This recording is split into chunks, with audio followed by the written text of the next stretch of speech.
Imagine landing in Shanghai, turning on your phone, and finding out that Google doesn't work, WhatsApp won't load, Instagram is frozen, and Maps can't even get you to your hotel. That's what happens to thousands of tourists every week in China. But there's a way to avoid all of that completely. No weird VPNs, no arguing at an airport counter, and no paying a fortune for roaming. And I'm going to tell you exactly how I would do it if I were traveling tomorrow. Before I tell you which eSIM to buy, you need to understand something.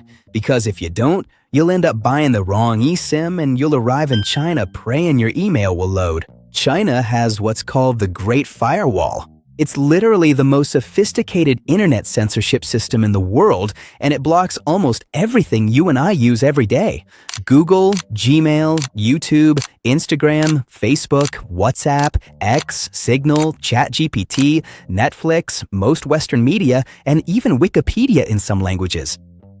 And here's the part that almost nobody explains to you. The problem in China isn't the internet speed.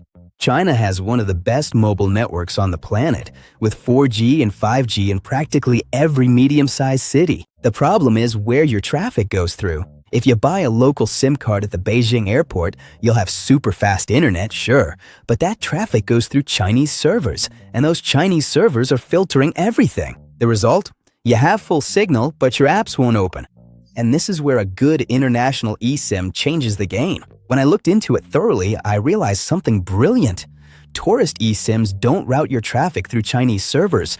They route it through Hong Kong, Singapore, or some other uncensored country, and only then send it back to your phone. WhatsApp opens, Maps guides you, Instagram loads stories, Google translates the menu for you. No VPN, no tricks, no stress. But not all eSIMs do this well. Some only work halfway, others drop out in the subway.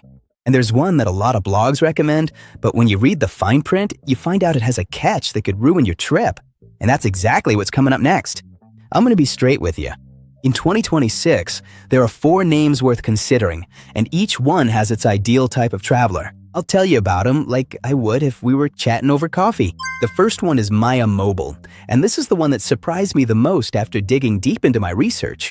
It's a US-based provider that has built a solid reputation among frequent travelers, and for China, it offers something almost no one else does, a specific plan that comes with a built-in VPN, so you can access Google, WhatsApp, and Instagram without having to install anything else.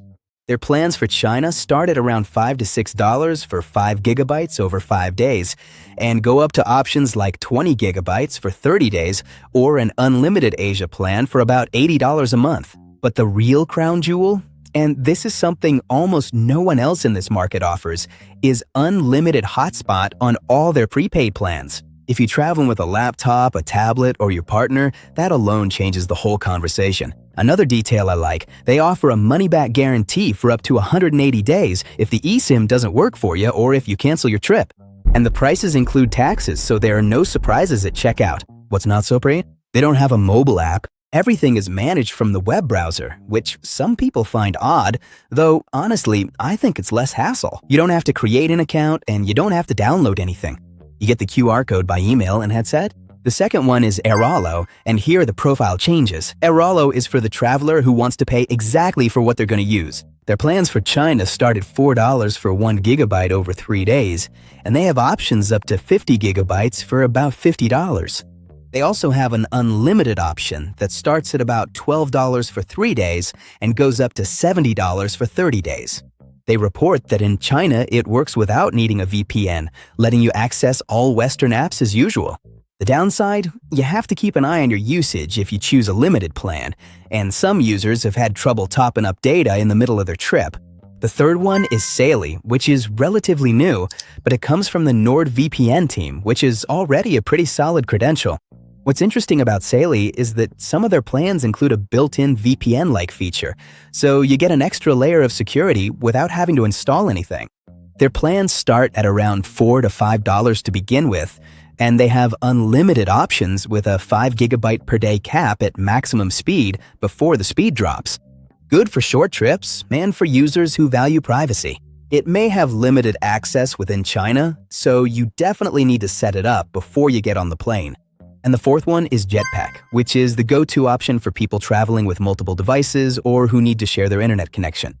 Its big selling point is unlimited hotspot on eligible plans, plus little travel perks like access to VIP lounges in case of flight delays. If you're traveling with your partner, your family, or your work laptop, Jetpack is probably another option that makes sense for you, along with Maya Mobile. The first mistake, and this is the most painful one, is buying the eSIM when you're already in China. It sounds obvious when you say it, but it happens all the time. People get off the plane, connect to the airport Wi-Fi, try to access the provider's website, and find out that many of those sites are blocked or extremely slow. To activate the eSIM, you need an internet connection, and to have internet, you need the eSIM. It's a nightmare that just goes in circles. Solution? Buy and install the eSIM at home before your flight.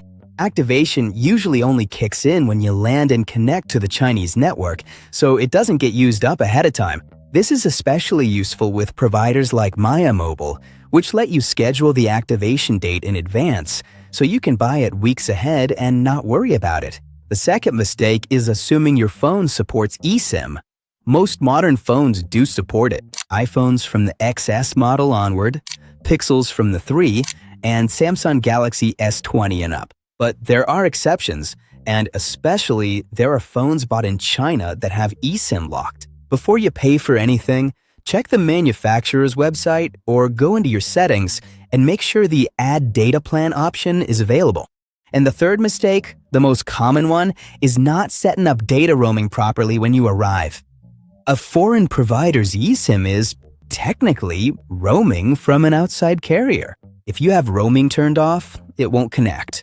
This, which seems obvious, is the #1 reason people think the eSIM doesn't work, when in reality, all they had to do was flip a switch. On Android, in addition, some providers like Maya Mobile require you to manually set the APN to global data for it to work. I'll leave a note about it in the description. Now, my practical recommendation if I had to travel to China this week, if I'm going for less than a week and just want to upload photos, use maps, and send messages, I'd go with an Airlo or Maya Mobile plan of about 5 to 10 gigabytes.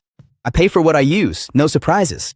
If I'm bringing a laptop or want to share internet with my partner, Maya Mobile is the clear winner thanks to unlimited hotspot, which is almost unheard of in this market.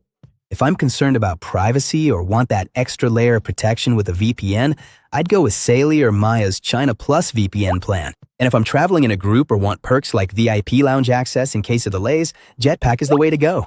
The important thing, and I'm telling you this honestly, is that none of these options are perfect. They all depend on how the Chinese network is behaving that day, in that city, on that bullet train. But all four work way better than showing up at the airport with nothing. And that's it.